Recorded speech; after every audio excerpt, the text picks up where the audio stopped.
the electric duel, Tesla, Edison, and the battle to power the world. Nikola Tesla was born at the stroke of midnight between July 9th and 10th, 1856, in the village of Smiljan in the Austrian Empire, modern-day Croatia. The night, as family lore would have it, was raging with thunder and lightning. Legend holds that the midwife, disturbed by the violent storms outside, exclaimed that the newborn was a child of the storm, while Tesla's mother, Duca, answered with prophetic optimism that he would instead be a child of the light. Though the authenticity of that precise exchange has never been conclusively verified, the notion captures something essential about Tesla's later life. Even as a boy, his mind was brimming with ideas about illuminating the world in innovative ways. His mother, an intelligent and resourceful woman, invented small household devices in her spare time. She never held formal education, but she tinkered and solved domestic problems in ways that impressed her son. From her, Nikola inherited a deep fascination with all things mechanical and a belief that invention sprang from the synergy of creativity and perseverance. Thomas Alva Edison, born decades earlier on February 11, 1847, in Milan, Ohio, was a restless child who spent his earliest years devouring books whenever and wherever he could. His father tried to channel his boundless curiosity into entrepreneurial ventures, while his mother, a former schoolteacher, believed wholeheartedly in Tom's abilities, even when formal schooling proved frustrating for him.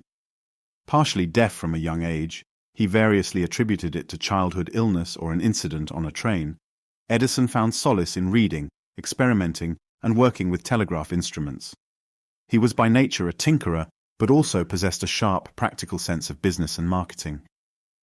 Their paths, which would eventually cross, began worlds apart. Tesla's father was a Serbian Orthodox priest who wanted young Nikola to follow in his footsteps, while Tesla dreamed of becoming an engineer. In many recollections, Tesla claimed that from early childhood, I was possessed by a passion most intense to investigate the laws of nature.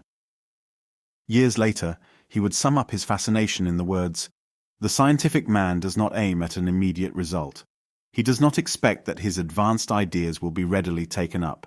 His duty is to lay the foundation for those to come and point the way." Edison, on the other hand, often repeated variations of, "Genius is 1% inspiration and 99% perspiration."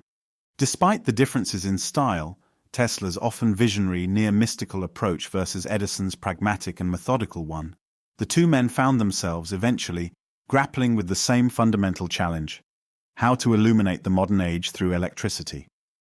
They would come to embody two competing visions of electrical power: direct current, DC, championed by Edison, and alternating current, AC, championed by Tesla. This rivalry, later dubbed the War of the Currents, was in reality as much about business interests and personal ambition as it was about science. Nevertheless, it reshaped modern life in ways that few other feuds have done. Tesla's early education took him to the Higher Real Gymnasium in Karlovac, where the mathematics teacher, Martin Sekulic, introduced the young man to the transformative power of electricity. Eager to see more, Tesla enrolled in the Austrian Polytechnic in Graz to study electrical engineering. It was there, in his early 20s, that he first encountered the direct current dynamos and commutators that were rapidly becoming the mainstay of electric power systems. The friction, sparking, and inefficiencies in these machines struck him as a mechanical and conceptual flaw, and he became convinced that the future belonged to a completely different approach, one that would do away with commutators and rely on alternating current's capacity to transmit electricity over long distances with fewer losses. It is said that Tesla, while in a park in Budapest in early 1882, had a flash of insight for how to make a rotating magnetic field by using two or more alternating currents that were out of phase with each other. This concept would become the bedrock for his AC induction motor. Ideas came in an uninterrupted stream, he would recall, of that period, and he proceeded to design in his mind, for Tesla was notorious for his gift of mental visualization, the complete schematics of an AC motor without bothering to make drawings at first. Half a world away, Edison by this time had already achieved fame and fortune for inventions ranging from the phonograph to the practical incandescent light bulb. He established his legendary laboratory at Menlo Park, New Jersey, and took on a series of skilled muckers or assistants who would collaboratively turn his rough concepts into tangible, marketable products. He was a tireless worker who often slept only a few hours a night, and his library of patents was growing at an astonishing rate. In 1879, he had successfully demonstrated a long-lasting filament for his electric lamp, and soon after he launched the Edison Electric Light Company. By the early 1880s, Edison's system of direct current distribution was lighting up parts of Manhattan. Though DC had limitations, Edison was preoccupied with scaling it up and making it commercially viable as quickly as possible. In 1884, Tesla arrived in the United States with a few coins in his pocket, a book of poetry, and a letter of recommendation from his former employer in Europe. The letter, addressed to Edison, reportedly contained the line, "I know two great men, and you are one of them. The other is this young man." Whether or not that exact line is apocryphal, Tesla soon found himself in Edison's orbit, determined to prove his worth. To him, it felt like a golden ticket to work for the man he had heard about across the Atlantic, Thomas Alva Edison, the Wizard of Menlo Park. Their first face-to-face meeting has become the stuff of legend. Tesla was tall, slender, impeccably dressed, with European manners and a certain ethereal quality about him. Edison was more rumpled in appearance, speaking quickly and sometimes dismissively of anything that wasn't immediately practical. Some accounts have Tesla remarking to Edison that he could improve the efficiency of the DC dynamos, and Edison responding with some quip like, "If you can do that, I'll give you $50,000. Tesla set about working for months on redesigning the machines, supposedly managing to increase their efficiency significantly, only for Edison to brush off the promise of a reward. Edison would later say he was joking, or that Tesla simply misunderstood American humor, offering the young man a small raise instead. Tesla resigned on the spot. "That was our first misunderstanding," Tesla recalled dryly in later years. "I was penniless and homeless, but fortunately I had a robust physique, which kept me alive through a year of bitter travail." For a period, Tesla dug ditches for a living in New York, working under humiliating conditions, all the while nursing grand visions of an alternating current system that could power the world. "I do not think there is any thrill that can go through the human heart," he would say, like that felt by the inventor as he sees some creation of the brain unfolding to success. In the meantime, Edison pressed on with the commercialization of DC power. His financial backers, including J.P. Morgan, were powerful men with deep pockets, and DC was being established in dense urban environments where the short-range limitations of DC were less problematic. Still, technical insiders saw that as one tried to send DC power over larger distances, the inefficiencies and costs soared.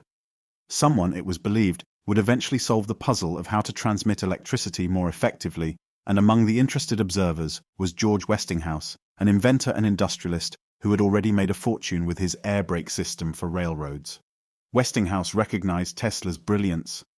Around 1887 to 1888, Tesla created a series of AC induction motors and polyphase AC systems, securing several important patents. Westinghouse, seeking an edge in the electrification business, purchased Tesla's patents for a handsome sum and brought him aboard as a consultant. This instantly positioned Tesla as the champion of alternating current against Edison's direct current. Almost overnight, a technical disagreement became a bitter feud. Edison, who had invested so much of his time, reputation, and money into DC, saw Tesla's AC not as a complementary approach, but as a direct existential threat to his empire.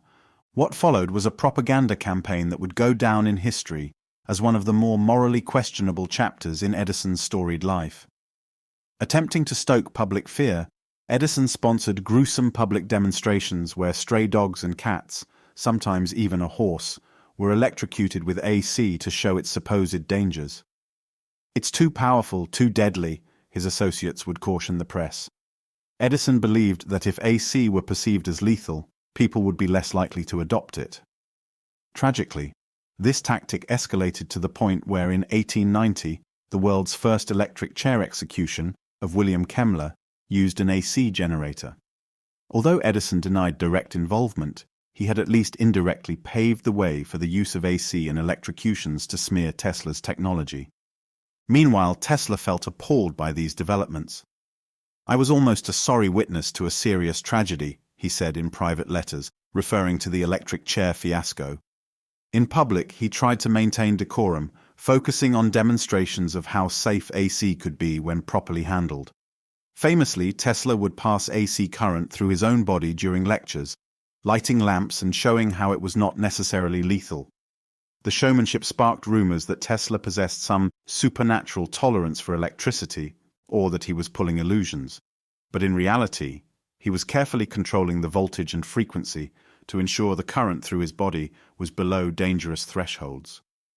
"I could awaken the curiosity of the world," Tesla once remarked, "but could I also awaken its understanding?" The differences between Tesla and Edison went beyond mere technicalities. Edison epitomized the American can-do spirit, working relentlessly, relying on large teams to perfect inventions that, while not always original in concept, could be made practical and then mass-produced.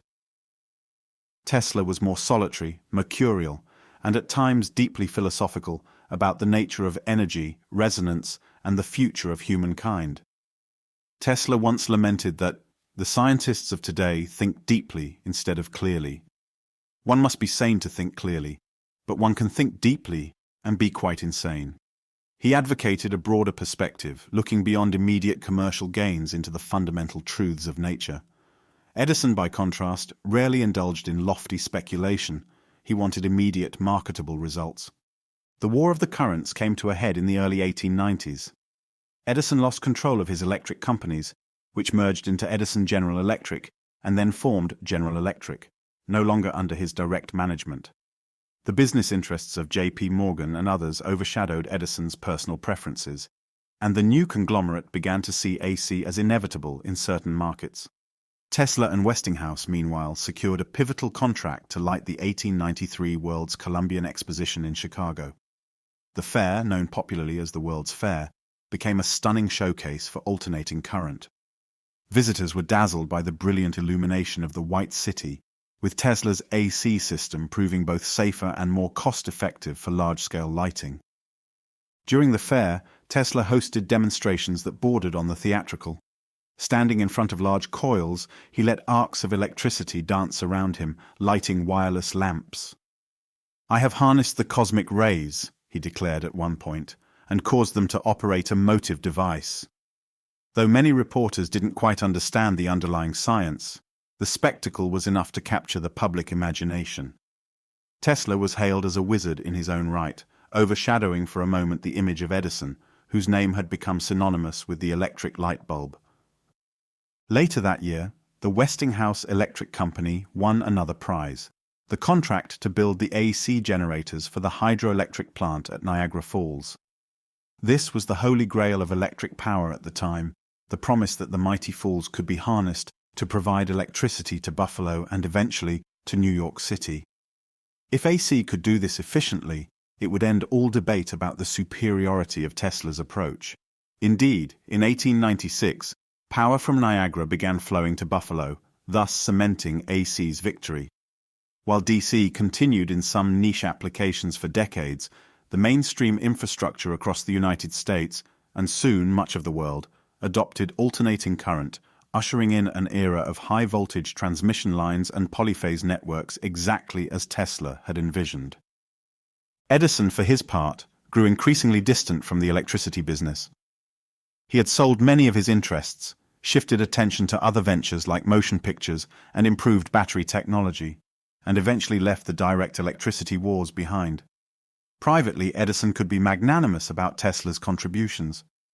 Much later, a reporter asked him to comment on Tesla, and Edison supposedly admitted that Tesla's ideas have been marvelous, though this was hardly a direct apology for the acrimony of the earlier years.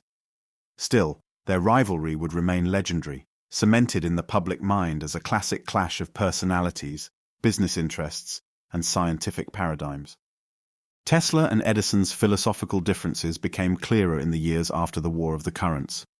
Edison kept a workshop environment that was part invention factory, part business operation.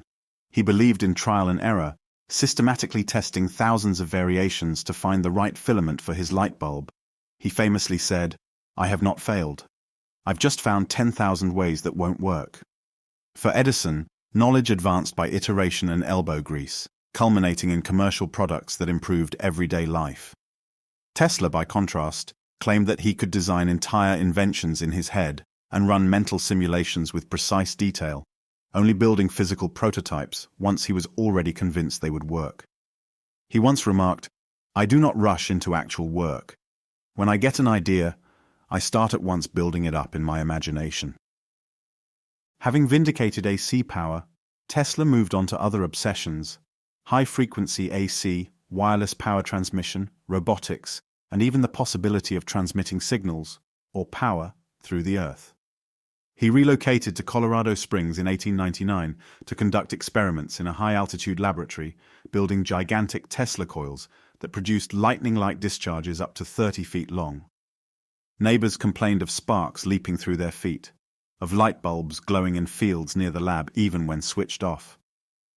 He claimed to have detected signals from outer space, though it was more likely atmospheric or cosmic radio noise. The press ate up these stories, painting Tesla as a half-mad scientist in a mountaintop castle. Tesla didn't exactly discourage such images. At the same time, Edison was finalizing work on improvements to the phonograph, pushing forward the motion picture camera technology that would give rise to the movie industry in the 20th century, and investigating iron ore milling, less successfully. He remained a media figure, albeit in a more conventional sense, giving interviews about the wonders of the future, praising the unstoppable march of practical invention. One of the rare times that Tesla and Edison found themselves on the same side was during World War I, when both men offered their services to the government in various capacities. Tesla had ideas about using resonance to detect submarines, while Edison was asked to lead the Naval Consulting Board. However, there's no evidence they collaborated directly. Tesla's grander projects often failed to find funding, particularly after J.P. Morgan withdrew support for the Wardenclyffe Tower, Tesla's grand ambition for wireless power transmission on Long Island. Tesla's finances spiraled downward. Edison, on the other hand, remained financially stable, though he was at times overshadowed by younger innovators. In their later years, both men reflected on their lives in ways that revealed the persistent gap in their worldviews. Edison maintained that invention was, at root, a process of brute force. The real measure of success is the number of experiments that can be crowded into 24 hours, he would say. Tesla believed in sudden epiphanies, intangible leaps of intuition. "My method is different," Tesla wrote. "I do not rush into actual work. When I get an idea, I start right away building it up in my imagination. I change the construction, make improvements, and operate the device in my mind." As they aged, the world changed dramatically. The rise of radio communications, automobiles, and the expansion of the electrical grid across continents all bore the stamp of Tesla's and Edison's legacies. Edison could see that the future had adopted a system he once had fervently opposed. Tesla saw a world enthralled by radio, an invention to which he contributed crucial theoretical underpinnings, though Guglielmo Marconi received much of the credit, and the Nobel Prize controversy in 1909 left Tesla embittered. The tension between the two innovators softened into a kind of uneasy mutual respect. Their direct clashes were largely in the past, and time had clarified each man's unique contribution. If one asked Tesla's opinion of Edison near the end of his life, he might offer a balanced summary, acknowledging Edison's phenomenal perseverance and capacity for work, but also lamenting that he had no hobby, cared for no amusement of any kind, and lived in utter disregard of the most elementary rules of hygiene. Tesla, personally a vegetarian and someone who valued refined living, found Edison's habits boorish. Edison, in turn, might have characterized Tesla as brilliant but impractical, lost in a swirl of extravagant visions that rarely made it to market. In 1917, Tesla was awarded the prestigious Edison Medal by the American Institute of Electrical Engineers, a somewhat ironic honor given the history between the two. Tesla initially refused it, believing that it was the ultimate insult to receive an accolade named for his greatest rival. Only after persuasion by friends did Tesla appear at the ceremony, where he offered only the briefest words of thanks. For decades afterward, that moment was recounted as a testament to both Tesla's pride and the powerful shadow of Edison's name. Thomas Edison passed away on October 18, 1931. The entire country dimmed its lights for 1 minute in tribute to the man who had, quite literally, enlightened the world. In the years that followed, his myth was woven into the narrative of American innovation, the man who brought us the light bulb, though the story was more complicated than that, with many incremental inventors involved. Tesla, still alive but struggling financially, noted Edison's passing with a simple statement to reporters. He had amassed a fortune, but for all of his patents he did not contribute something of a scientific value. He had no chance at all to understand the deeper meaning of the discovery of the radio. Edison was a brute force inventor. He knew very little about alternating currents, or the high-frequency currents which I have been engaged on. If Edison had known something of the concept of resonance, we might have advanced by leaps and bounds. It was as close to an epitaph for Edison as Tesla would give. In the final decade of Tesla's life, living mostly in the New Yorker hotel, feeding pigeons in Bryant Park, and wrestling with new ideas that rarely found financial backing, he expressed regrets that the world had not embraced his dream of wireless power distribution on a grand scale. He was convinced that if the world had financed his Wardenclyffe Tower, it would be enjoying cheap or even free wireless electricity. Many doubted the feasibility of that dream, suspecting that Tesla's engineering approach overlooked certain practical obstacles, but it remains one of the great what-if stories in the history of technology. Tesla died on January 7, 1943, in room 3327 of the New Yorker hotel. Despite the relative obscurity into which he had fallen, the FBI moved quickly to confiscate his papers, worried that they might contain powerful secrets that foreign powers could exploit. In the decades that followed, Tesla's reputation underwent a slow but profound renaissance. Scientists and historians recognized the magnitude of his contributions to AC power, radio technology, and the conceptual framework that would one day lead to remote control, robotics, and even ideas about radar. Popular imagination recast him as a genius ahead of his time, a misunderstood prophet of the electrical age. Edison's legacy also evolved. He became enshrined as the quintessential American inventor, a man who, with minimal formal education, rose to become one of the most prolific patent holders in history. Museums, historical houses, and volumes of books were dedicated to him, preserving the memory of his Menlo Park laboratory. Scholars began to re-evaluate the role of his many assistants and to question the lone genius myth, even as the popular press continued to celebrate him. Yet the rivalry between Tesla and Edison, often abbreviated in popular culture as AC versus DC-DC, continues to capture imaginations, partly because it was never just about electrical currents.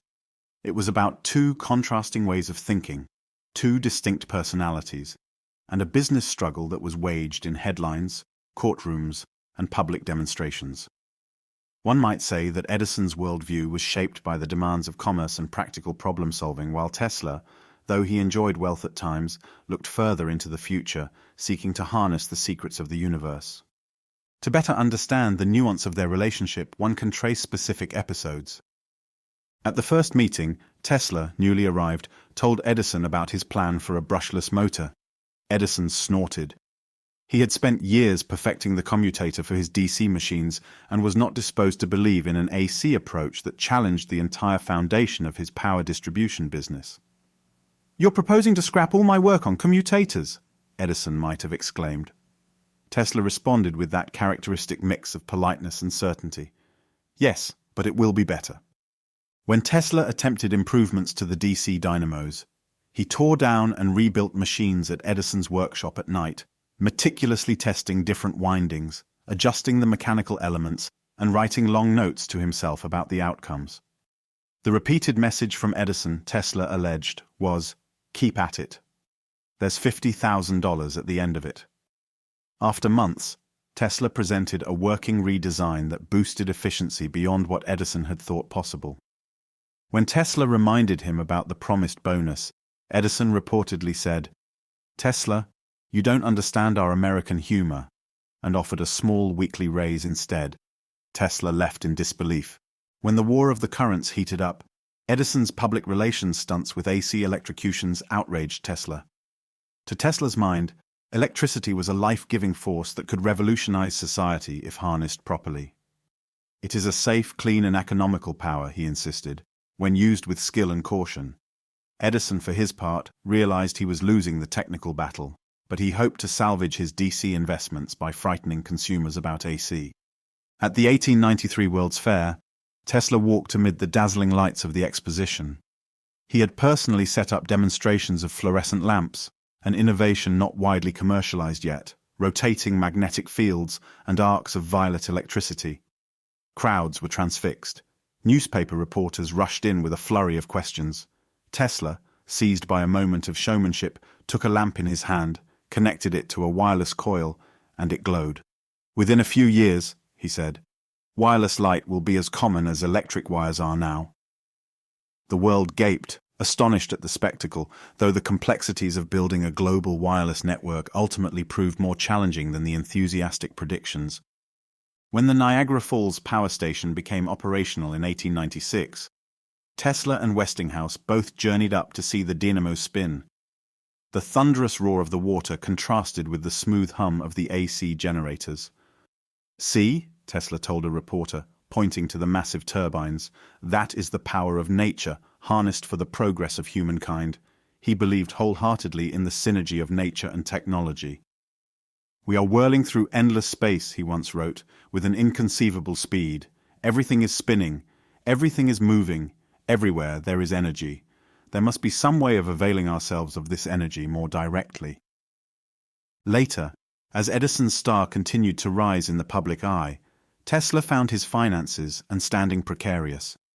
He parted ways with Westinghouse on less than ideal terms, in part because Tesla voluntarily relinquished royalties he was due, royalties that might have made him one of the world's wealthiest men.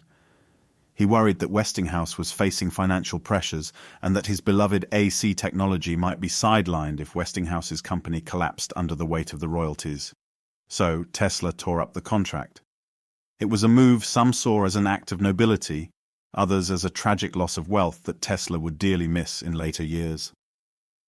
In the decades that followed, as the automobile era began, the electric grid expanded, and the world flitted from one technological miracle to another. Both Tesla and Edison weighed in with predictions. Tesla foresaw a future in which robots would handle menial tasks, wireless towers would transmit images and sound worldwide, and humanity would tap limitless energy sources from nature. Edison predicted that electricity would bring better quality of life, that soon houses would be lit by electric bulbs in every room, that the cost of lighting and heating would go down, and that within a generation we should see the end of the horse because of the electric car, which he tried to develop batteries for. The philosophical rift between them was never mended. Tesla believed that advanced high-frequency currents could unlock secrets of the universe, that resonance was a key to matter and energy. He had an abiding faith in the power of the mind to visualize complex systems.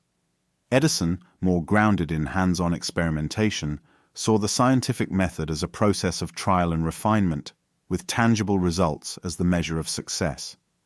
Tesla, often ahead of his time, would propose ideas, such as wireless global communication networks, that sounded like science fiction in his day, but eventually manifested in forms like satellite communications and cell towers.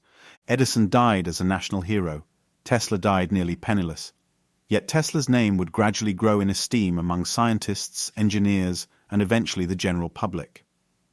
In 1960, the scientific community named the SSY unit of magnetic flux density the Tesla in his honor, a tribute to his groundbreaking work on rotating magnetic fields. Later, the brand-new computer age would find in Tesla's story a romance and drama that connected well with contemporary icons of disruptive innovation. Meanwhile, Edison's name was immortalized through scores of elementary schools, towns, and even an electric company that once bore his name, Edison Electric, which eventually merged into other entities but was historically influential. Had one been a fly on the wall at a hypothetical meeting between the two in old age, one might imagine an exchange something like this. Edison, leaning back, voice gruff with age. "Look, Tesla, you did good with AC. We use it all over the place. I might have had my doubts once, but I admit it works for lighting and motors. But for the life of me, I still don't see why we needed to abandon direct current for everything. DC works just fine for short distances, for batteries, for all sorts of applications. Tesla, sitting very straight, a slight smile on his lips. Mr. Edison, the future does not belong merely to convenience but to efficiency. AC can be transformed to higher or lower voltages with ease, transmitted at high voltage, and then stepped down where needed. We must consider the entire system, not just small segments of it. Edison: and how about your dreams of wireless power? I don't see wires disappearing from the cityscape anytime soon. Tesla, gesturing with long fingers. True, because the adoption of new ideas is slow, especially when opposed by entrenched interests and limited imaginations. But it will happen in ways we can scarcely predict. Knowledge marches on. Edison: knowledge marches, I'll grant you that. But you have to build practical things that people will pay for. Tesla: and perhaps that is why I remain a poor man, while you remain wealthy. Yet, I suspect time will see the difference in our approaches.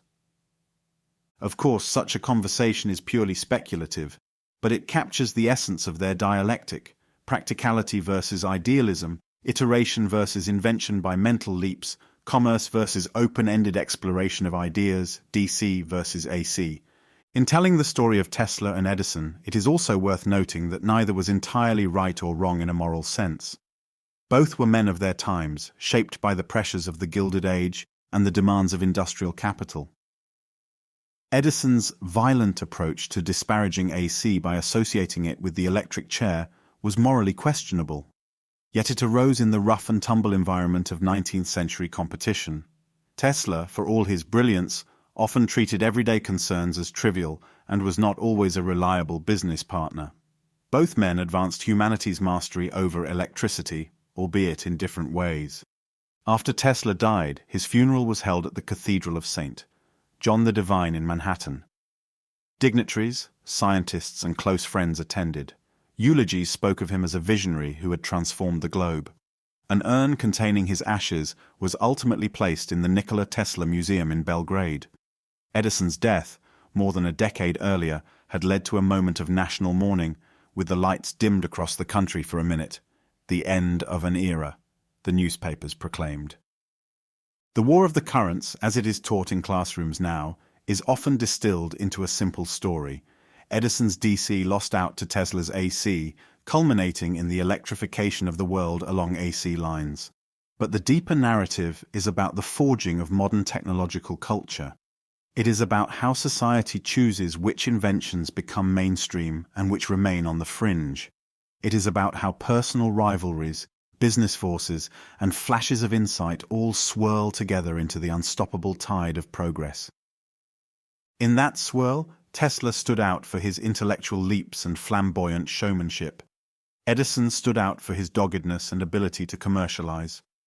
One might say that each man's name is now shorthand for a certain archetype of innovator. There is the Edison type, the problem solver who labors incessantly in the lab, systematically refining a technology until it can be patented, mass-produced, and sold. Then there is the Tesla type, the visionary inventor who leaps ahead, sees the future in vivid bursts, but sometimes struggles to bring it to full fruition within the commercial realities of the present. Their quotes, too, live on in popular memory. Edison's genius is 1% inspiration and 99% perspiration is widely cited to encourage persistence. Tesla's "the present is theirs, the future for which I really worked is mine." Or, if you want to find the secrets of the universe, think in terms of energy, frequency, and vibration, remains a rallying cry for dreamers and futurists. From a technological standpoint, the achievements they oversaw were extraordinary. Edison's multiplication of research teams and his willingness to tackle problems big and small gave us the light bulb, the phonograph, motion pictures, and a better battery, among other innovations. Tesla's AC system now underpins the global power grid. His induction motor is fundamental to modern machinery, and his work on high-frequency currents influenced the development of radio, radar, and even X-ray imaging. While some of Tesla's more exotic ideas, for instance, Earth resonance power or directed energy weapons, remained beyond the practical engineering capabilities of the era, they planted seeds that continue to intrigue researchers. What might the world have looked like had Tesla and Edison collaborated more closely? Perhaps a combined synergy of Tesla's visionary approach and Edison's practical workforce might have accelerated the development of certain technologies. But personalities are not so easily reconciled, especially when fame, money, and personal pride are at stake. And so their rivalry, in a sense, propelled them both to push harder, to refine their arguments, and to innovate. Without that competition, the rapid electrification of the late 19th and early 20th centuries might have unfolded more slowly. Even in modern times, the debate resurfaces in new contexts. DC is making something of a comeback in certain applications like solar panels and data centers, which can distribute DC power more efficiently in some scenarios. Meanwhile, high-voltage AC lines remain the backbone of large-scale grids. In short, both men's legacies continue to shape the modern world. The lines of AC overhead and the DC in many electronics are an echo of the war of the currents, though the conflict now is more specialized and far less dramatic than the days of public demonstrations and media campaigns. One delightful anecdote often told, though the sources vary, is that in later years Tesla was invited to a dinner in his honor, and so was Edison. Edison supposedly declined to attend if Tesla was present, or vice versa. Another version says they both attended but avoided speaking. What is more verifiable is that each man was well aware of the other's continuing presence in the press. Whenever a reporter asked Edison about Tesla's new claims, Edison would wave it off, saying something to the effect of, "He's brilliant, but not everything he says is workable." Meanwhile, Tesla would politely put down Edison's ignorance of higher frequency phenomena. Over time, it settled into a kind of mutual silent tolerance, with neither acknowledging the other's deeper virtues. As their personal stories drew to a close, the broader world was entering a new era: radio, airplanes, early computers, nuclear physics, and both Tesla and Edison, in different ways, had laid the electrical foundation that made such wonders possible. Einstein would soon be redefining physics, and the baton of invention was passing to another generation of innovators who stood on the shoulders of these giants. In a reflective moment, Tesla wrote about the nature of invention. The progressive development of man is vitally dependent on invention. It is the most important product of his creative brain. Edison, if asked, would likely nod in agreement, while adding a phrase about the necessity of grit and labor. Indeed, for all their differences, the two were united by their unwavering belief in human ingenuity. They saw electricity not merely as a curiosity of science, but as the impetus for a vast social and economic transformation. A testament to the enduring fascination with both figures is how their stories continue to be told, retold, and dramatized in films, documentaries, and fictional accounts. Tesla is sometimes cast as the tragic genius, undone by unscrupulous businessmen and a pragmatic society that failed to appreciate his leaps of imagination. Edison is portrayed as the unyielding capitalist inventor, forging an empire on the backs of his employees' labor while overshadowing others' contributions. Both caricatures contain partial truths, but they also obscure the complexity of two men who, each in his own way, was indispensable to the dawn of the electrical age. We can honor Edison for pushing invention to the forefront of American consciousness, for institutionalizing a model of industrial research, and for delivering practical products that changed daily life. We can honor Tesla for unraveling the secrets of alternating current, for dreaming of wireless networks long before their time, and for inspiring generations of inventors who saw him as a patron saint of imaginative science. In final summation, the rivalry between Nikola Tesla and Thomas Edison was a multifaceted drama that spanned technology, philosophy, personal ambition, and the shaping of a new electrical civilization. They contested the soul of modern power systems in a pitched battle of ideas, business dealings, and showmanship. Tesla, the visionary child of the light, believed in harnessing the deeper patterns of nature, exploring frequency and resonance, and unleashing energy across vast distances. Edison, the iconic Wizard of Menlo Park, believed in relentless experimentation, practical devices, and the unstoppable march of commercial invention. They were each other's counterpoint in a symphony of progress, Both men suffered setbacks, enjoyed triumphs, and left behind towering legacies. In the end, the world they helped create ran on AC power, as Tesla desired, while building on Edison's notion of mass market availability and rigorous testing. The two opposing currents turned out not to be so mutually exclusive after all. The future needed both the AC grid and DC components in devices, both the conceptual leaps and the commercial discipline, both the dreamer and the doer. Herein lies the deeper meaning of their rivalry. It was not merely a contest to see whose current would prevail, but a collision of philosophical outlooks on what invention should mean. Edison's approach paved the way for the modern corporate R&D lab, whereas Tesla's approach prefigured the solitary visionary inventor beloved by modern technology culture. Their personal drama, with its unkept promises and public spats, provided the impetus for an accelerated process of innovation that lit up the world at a breathtaking pace.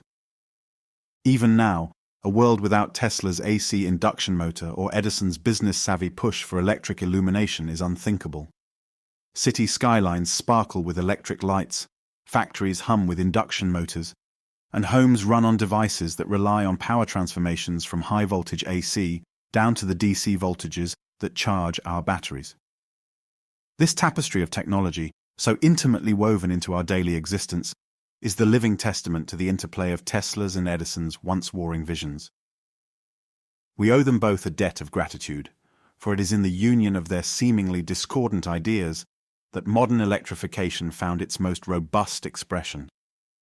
And in that sense, perhaps neither won or lost the war. Instead, humanity won from the fertile ground of their rivalry, from the friction that sparked new ideas, from the heat of competition that shaped the modern electrical landscape. AC or DC, brute force or mental design, commerce or cosmic insight, each thread found its place in the loom of invention. It is a testament to both men's genius that the story of their rivalry remains as electrifying today as it was in the days when arc lamps first illuminated the streets of New York, and giant coils crackled with sparks in Tesla's laboratory. The current runs on, and their legacy continues to light the way.